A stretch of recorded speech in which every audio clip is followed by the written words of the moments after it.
Halo, selamat malam. Assalamualaikum, selamat malam.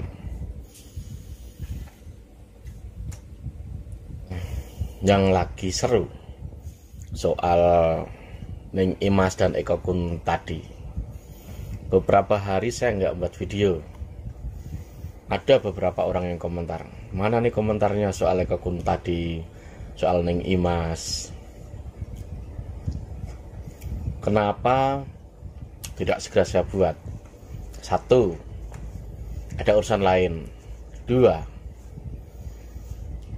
karena di pandangan saya mereka itu sama-sama tujuannya. Tujuan apa?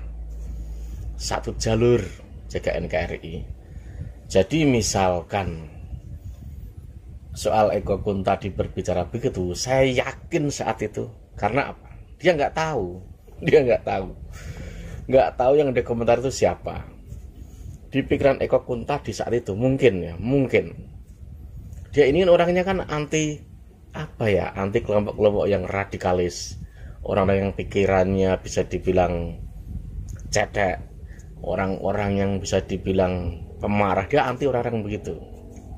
Karena memang selama ini kalau kita perhatikan kan bahkan ada seminar poligami. Itu siapa yang buat? Yang buat tuh nggak ada orang yang begitu. Poligami aja diseminarkan dan bayar mahal itu ada. Lalu juga ada ustadzah atau ustadz yang sering bahasnya itu tentang ya berhubungan dengan yang dia tuduhkan itu loh, selangkangan, kenikmatan itulah gitu. Kesannya itu kan kalau orang melihat ini ustadzah, ini ustadz kok bahasnya hal-hal begini melulu kan gitu. Dan kebanyakan yang bahas begitu itu ya bukan orang NU, memang orang Nahdliyin. Nah pas Ning Imas ini bahas tentang kenikmatan dia nyaut gitu loh, dia nggak tahu itu siapa. Akhirnya ya kejadian seperti itu. Padahal ya Lirboyo itu kalau cuman mempersekusi Eko Kun tadi itu paling mudah, sangat mudah, tapi ya nggak dijalani. Kenapa nggak?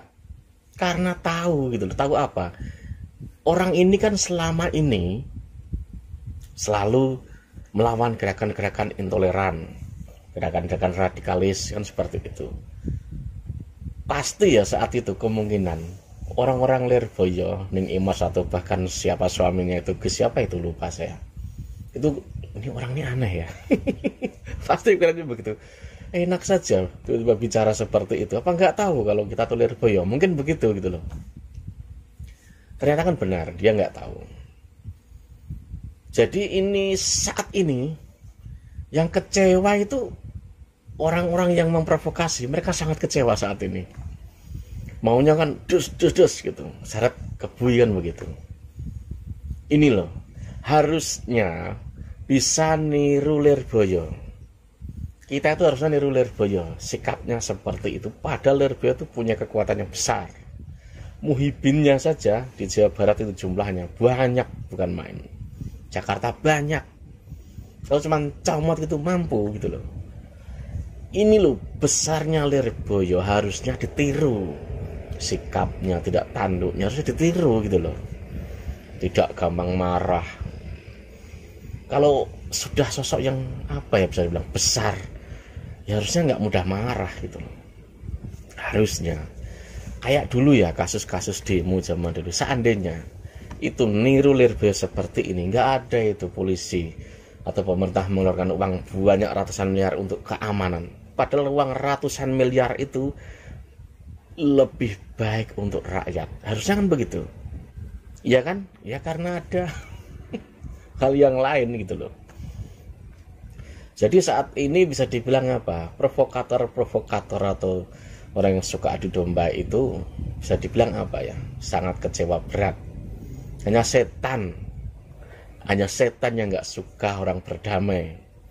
Damai itu indah gitu loh, indah gitu. Ini nggak ada hubungannya dengan soal nyinggung agama atau apa, enggak. Ya lebih ke apa ya? Kalau dari kata-katanya Eko Kun tadi ya lebih ke orang gitu loh. Jadi misalkan kalau ada yang membawa seakan-akan ke ranah agama atau apa gitu ya, itu ya karena kekencengan mikir. Saya ngelihatnya gimana ya, aneh saja gitu loh. Ada orang damai kok ada yang kecewa, aneh kan? Kalau damai itu kan bagus.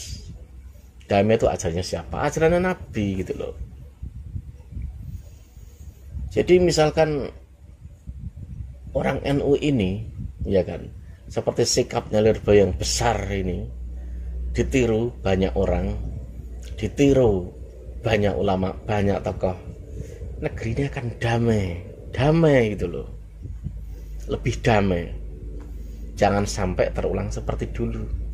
Ada orang kepleset lidahnya, ada yang motong, disebar, udah black campaign.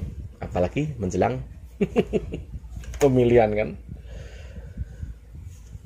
Ya itu tadi gitu loh, nggak mikir berapa dana yang dibuang negara hanya demi keamanan. Bayangin saja, itu banyak gitu, banyak saat itu loh. Ini sama saja pemborosan gitu loh. Ujung-ujungnya yang dapat siapa? Siapa yang dapat? Kalian yang berduyun-duyun, kalian yang marah, nggak dapat apa-apa. Akhirnya dapatnya apa? Keretakan kan? Keretakan, bahkan banyak isu-isu yang mengatakan wah Islam ini nggak bersatu, Islam ini pecah dan lain sebagainya. Kan karena apa? Karena aksi yang seperti itu. Karena lalu orang tuh apa? Beda pendapat. Gara-gara ada niat dari sudut pandang yang lain masuk ke situ. Tirulah Lirboyo. Agung itu ajarannya.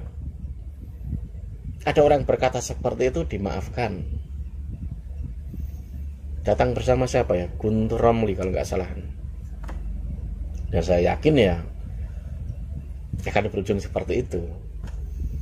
Dan ini ya karena nggak tahu. Eko Kun tadi ini orangnya ini bisa dibilang kurang ini sih kalau menurut saya ya. Dia orang nasionalis. Ya orang yang bisa dibilang cerdas. Tapi kayaknya dia itu memang kurang paham tentang bisa dibilang Islam tradisional. Dia kurang paham, orang-orang NU itu kurang paham. Kayaknya kurang paham. Ya karena memang hidupnya di sana, karena kebanyakan tokoh-tokoh NU yang moderat itu kan kebanyakan di daerah tengah, daerah timur. Timur lagi juga ada. Sebenarnya banyak gitu loh. Dan dia kayaknya soal ini, soal NU Nahdliyin, ya modal dari baca buku saja.